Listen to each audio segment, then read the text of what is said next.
அனைவருக்கும் வணக்கம். இன்றைய பாடத்தலைப்பு குறிஞ்சிப்பாட்டு. குறிஞ்சிப்பாட்டுனாவே தலைவன் தலைவி சார்ந்த அற்புதமான நிகழ்வாக இருக்கும். அதில் பார்த்திங்கன்னா அறத்தோடு நிற்றல் என்பது என்னென்னு பார்த்திங்கன்னா, தாயே நீ வாழ்வாயாக, நான் கூறுவதை விருப்பமுடன் கேட்க வேண்டும். தாயே, ஒளிமிக்க நெற்றினையும் நீண்ட செறிந்த வளர்ந்த மென்மையான தலை முடியனையும் உடைய என் தோழியின் உடலில் அணிந்துள்ள சிறப்பான அணிகலன்கள் நெகிழ்ச்சியடைந்து விழுந்து கண்டு இவள் நோயுற்றுகிறாள் என்று நினைத்து பெரிய ஊரில் உள்ள குறி கூறுவதில் வல்லவர்களையும் கட்டுவீச்சுகளையும் வேலவனையும் அணுகி சென்று என் மகளின் உடல் நோய்க்கான காரணத்தை கூறுங்கள் என்று கூறினாள். இயல்பாக இந்த நீங்கள் உங்களுக்கு அந்த குறிஞ்சினாவே தலைவனுடைய கூட்டுன்னு சொன்னேன் இல்லையா, அது இயல்பாக தலைவி என்ன பண்ணுறான்னா தலைவன் நினச்சிருக்கிறாள். அப்போ தலைவன் நினச்சி இருக்கும் பொழுது அவளுக்கு இயல்பாகவே கையில் இருக்கிற வளையலும் காலில் இருக்கிற அந்த கொலுசுன்னு சொல்லுவாங்க, அல்லது ஆபரணங்கள் அப்படின்னு சொல்லலாம், அந்த கலண்டு தானாக விழுகுது. இதை பார்த்த தன்னுடைய தாய் என்ன பண்ணுறான்னா, ஐயோ தன் மகளுக்கு பேய் பிடித்துட்டு போயிருக்கு, அதனால் பேயை விரட்டணும் அப்படின்னு சொல்லிட்டு ஊரில் இருக்கிற குறி சொல்கிறவங்களையும் அந்த பேய் ஓட்டுவாங்களே அவங்களையும் கூப்பிட்டு சரி பண்ணிடலாம் அப்படின்னு நினைக்கிறேன். ஆனால் உண்மையிலேயே பார்த்திங்கன்னா அது இல்லை.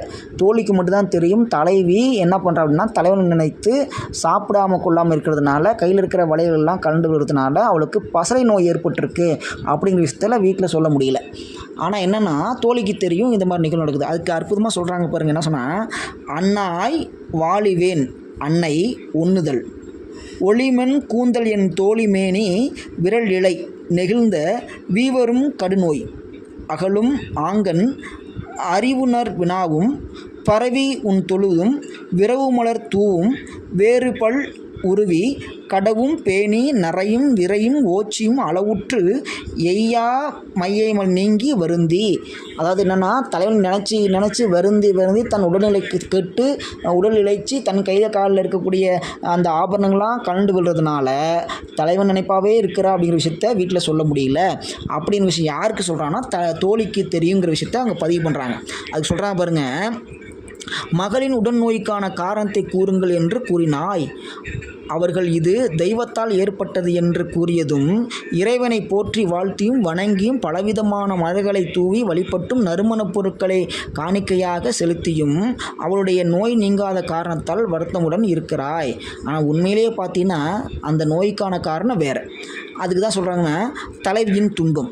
அடுத்தது போடுறாங்க பாருங்கள். இது அறத்தோடு நிற்றல் இல்லை, இது நோய் இல்லை, இது என்னது ஏதோ பேய் பிடிச்சிருக்கு அப்படின்னு சொன்னாங்க இல்லையா, அது இல்லை, தலைவியின் துன்பம். அதுக்கு காரணம் தலைவன் தான் காரணம் அப்படிங்கிறது எடுத்து சொல்கிற மாதிரி இந்த பாட்டு அமையுது. என்னென்னா, நற்கவியின் தொலையவும் நருந்தோ அழகியும் புற்பிறர் அறியவும் புலம்பும் தலைப்பவும் உற்கரன் துறையவும் உய்யா அரும்படர் செம்பல் வன்மை செருந்தனான் கடவுளின்.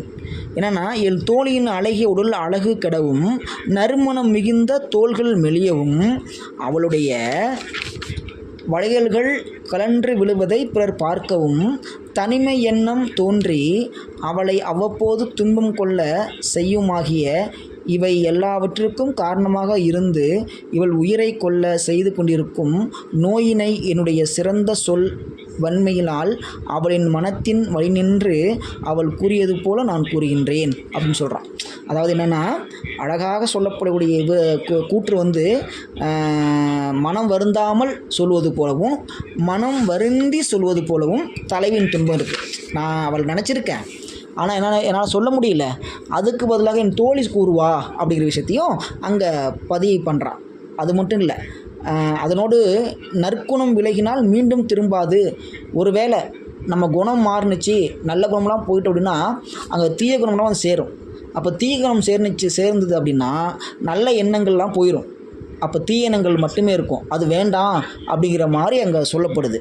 அது மட்டும் இல்லாமல் அங்கே களவு மனமும் வந்துடும். களவு மனம் வந்துச்சு அப்படின்னா நம்ம சொல்கிற விஷயம்லாம் கேட்டுக்குவாங்க, ஆனால் அவங்க செய்கிறதான் செய்வாங்க அப்படிங்கிற மாதிரி இருக்கும். அடுத்து பார்த்திங்கன்னா, இதெல்லாம் போக தலைவியின் காதல் நோய் வந்துடும். அப்புறம் காதல் நோய் வந்தாவே மிகப்பெரிய வருத்தத்தை ஏற்படுத்தும். அதை வருத்தத்தை போக்குறது யாராக இருக்க முடியும்னா தோழியாக இருக்கும். தோழி தான் கண்டிப்பாக செய்யணும். ஏன்னா வீட்டில் அம்மாட்ட சொன்னால் அம்மா திட்டுவாங்க, அப்பாட்ட சொன்னால் அப்பா அடிப்பார். அப்போ என்னது, அப்போ தோழிகிட்ட மட்டும்தான் சொல்ல முடியும். அப்போ தோழிகிட்ட சொன்னால் மட்டும்தான் தனக்கான நோய்க்கான மருந்து கிடைக்கும் அப்படிங்கிற விஷயத்த இங்கே பாடல் வழியாக சொல்லப்படுது. அது குறிஞ்சி பாட்டில் அருமையாக சொல்லப்படுறாங்க. நன்றி.